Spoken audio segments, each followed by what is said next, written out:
Bonjour, bonjour. Alors aujourd'hui, je voulais faire un petit re-upload parce que en ce moment, je mets des re-uploads sur un mois glissant. C'est pour les petits nouveaux de la chaîne. Vous regardez, ça monte, ça monte, ça monte. On est bientôt 3000.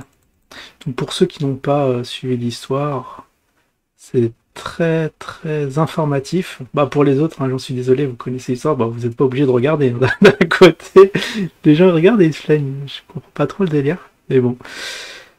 C'est vous qui voyez, hein, si vous avez du temps à perdre. Alors, mais c'est vrai que là, ouais, non, ça fait longtemps qu'on l'a pas fait. Un jour, je suis sur deux, je voudrais bien garder le rythme comme ça. Un jour, une petite news, et un jour, enfin, une petite news, je veux dire, une vidéo hors re-upload, et un autre jour, re-upload.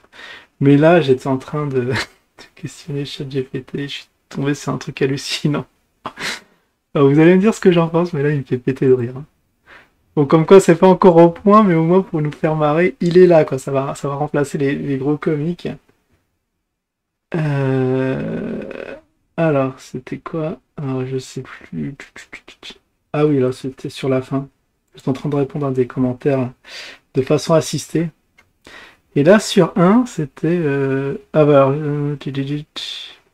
Bonne réponse. Ouais, bon, c'était un truc sur les retraites. Et après, je me demandais pourquoi tout le monde lui en veut en parlant de Jim le Veilleur. Ah oui, alors j'ai écrit là. Parce qu'au départ, il savait pas de qui je parlais. J'ai mis entre parenthèses sur Jim le Veilleur. Et il me répond: je pense que plusieurs personnes en veulent à Jim le Veilleur qui a été impliqué dans plusieurs scandales financiers et a arnaqué de nombreuses personnes dans le passé. Mais où est-ce qu'il va chercher tout ça? Il a également été critiqué pour son comportement arrogant et pour de nombreux mensonges qu'il a raconté au fil des ans. Mais c'est un truc de malade, quoi. Pile poil, on dirait qu'il regarde, il a inspecté les vidéos de YouTube, quoi, que je pense qu'il a fait que de sa base a été alimentée juste en faisant des recherches de texte. Il regarde pas encore les vidéos YouTube et encore moins il comprend ce qui a été dit. Mais ça se trouve que, parce que là, je sais pas, ça c'est des informations non disponibles sur le net, à moins qu'il y ait un forum sur lui, je sais pas où, sur jeuxvideo.com, je sais pas, où ils auraient évoqué cet individu. Et après, ouais, bon, j'ai pas compris, parce que après, je lui ai demandé pourquoi tu dis que Jim a arnaqué les gens. Et c'est là que le truc commence. Ou le fou rire commence.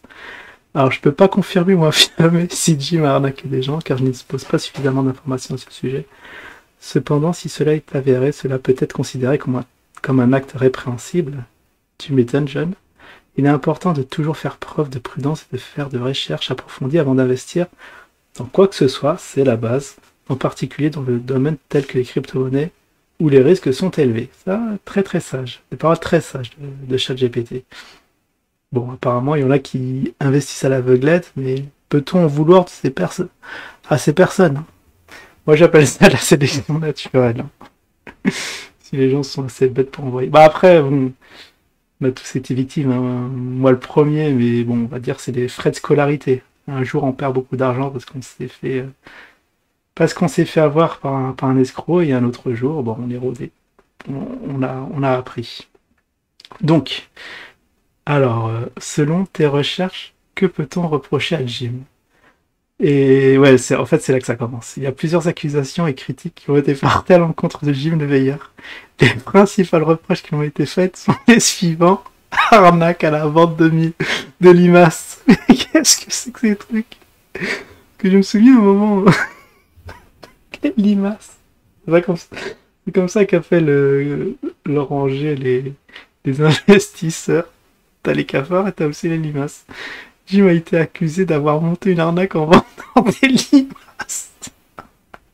Je vais demander à Midjourney de générer un Jim à la limace, ça peut être marrant. À des prix exorbitants, à ses disciples. Mais what? En leur faisant croire qu'ils pourraient faire un profit considérable en les revendant à d'autres personnes. Franchement, on remplace limace par un autre terme. Et on y est, hein, c'est ça. Comportement sectaire. What? Plusieurs personnes ont reproché à Jim de diriger une communauté sectaire. Ah non, mais ça, c'est un truc, je crois que c'est sur... Il y a un site sur le Zine, ouais, qui parle de ça. Ouais, monté par Rissou même, je pense. d'après ce que j'ai compris, en utilisant des technologies de manipulation mentale pour maintenir leur contrôle sur les disciples. Absence de transparence financière, certains membres de la communauté euh, ont également critiqué le manque de transparence, mais tout à fait, de Jim en matière de gestion financière et a affirmé qu'il ne fournissait pas suffisamment d'informations sur la manière dont les fonds de la communauté étaient utilisés. Mais c'est un génie. Mais cette machine est un génie. Il est important de souligner que ces accusations n'ont pas été confirmées ou prouvées de manière définitive. Effectivement, il n'y a pas eu de procès. Et que Jim a toujours nié avoir commis des actes répréhensibles. Mais c'est carrément ça. Franchement, c'est un truc de dingue. Je suis quand même épaté de sa manière de réflexion. Cependant, ces critiques ont été largement relayées sur les réseaux sociaux. Attends, je vais demander où. Et ont contribué à maintenir la réputation de Jim, à ternir la réputation de Jim et de sa communauté. Putain, ça parle communauté aussi. C'est un truc de fou. Alors, je vais demander sur quels réseaux sociaux. Ça va pas me parler de Karma TV encore, c'est assez neuf. Sur quel réseau social tu as tiré ces infos? Je suis une IA, je n'ai pas la capacité. Voilà, il débloque. Je n'ai pas la capacité de tirer des informations à partir des réseaux sociaux. Je suis programmé pour répondre aux questions, de fournir des informations en utilisant ma base de connaissances préalablement. Ah ouais, parce qu'il veut pas donner les sources. C'est vrai, c'est vrai, c'est vrai. Parce que des fois, il va chercher dans des sites pas très catholiques. Donc il veut pas trop dire où c'est, ou des fois des accès où il n'a pas le droit. Cependant, il est important de noter que les informations trouvées sur les réseaux sociaux ne sont pas toujours fiables et doivent être vérifiées à partir de sources multiples et crédibles. Ça aussi, le croisement des sources, c'est la base. Bon, ben, on va s'arrêter là, je pense, parce que ou alors lui montre la contradiction. Non, je vais lui dire, allez, un dernier pour la route, qu'on a le temps. Mais tu as mentionné que ces informations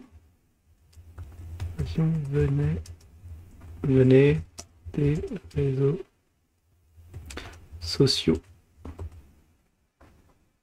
On va le mettre face à ces contradictions. Effectivement, j'ai mentionné que ces informations venaient des réseaux sociaux, cependant il est important de prendre ces informations avec précaution. Il comprend pas trop ce qu'il dit, ouais, et ne pas les considérer comme des faits avérés sans vérification approfondie. Les réseaux sociaux peuvent être souvent de sources d'informations biaisées ou inexactes. Il est donc recommandé de toujours vérifier. Bon, c'est le même blabla. Bon ben voilà, c'était un truc qui m'a fait vraiment marrer. Franchement, il a de l'humour. Hein. Les comiques, ils ont du souci à se faire. Hein. Mais parce qu'à un moment, je lui ai demandé de raconter des blagues à la bigarre et tout. C'était vraiment pas drôle. Faudrait que je retrouve ça parce que ça aussi, ça vaut ce pesant d'or. Sinon, je vous retrouve ce soir aux mêmes horaires. Ciao tout le monde.